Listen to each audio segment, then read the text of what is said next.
Hello विद्यार्थी मित्रों, कैसे हो आप लोग? सभी हो ना? मुझे मेरे यूट्यूब चैनल में आप सभी का स्वागत है। आज हम देखेंगे ट्वेल्थ साइंस चैप्टर 3 रासायनिक गतिकी।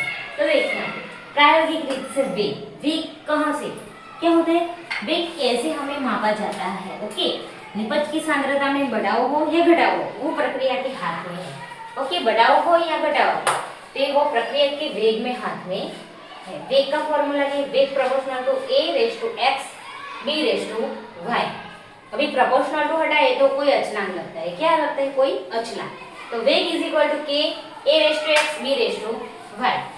अभी देखो विकलन वेग समीकरण क्या है, ये विकलन वेग समीकरण। ये क्या है? विकलन वेग समीकरण। विकलन वेग समीकरण में प्रक्रिया की सांद्रता दर्शाते घात को, ओके ये देखिए ये से होता है, क्या होता है वो, ये विकलन वेग समीकरण।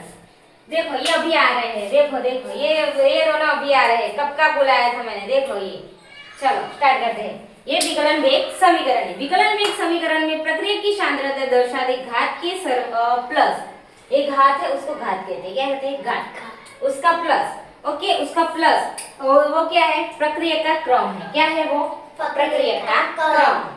देखो विकलन एक समीकरण क्या है, ये रहा। वेग is equal to k into a raise to x into b raise to y। ये क्या है? विकलन वेग समीकरण। ओके ये देखिए ये पूरा वेग पे आधारित है, ऐसे वेग मापा जाता है। ओके ओके विद्यार्थी मित्रों, जो आपको हमारा वीडियो अच्छा लगा हो तो लाइक शेयर और सब्सक्राइब करेगा। मिलते हैं नेक्स्ट वीडियो में। Bye bye.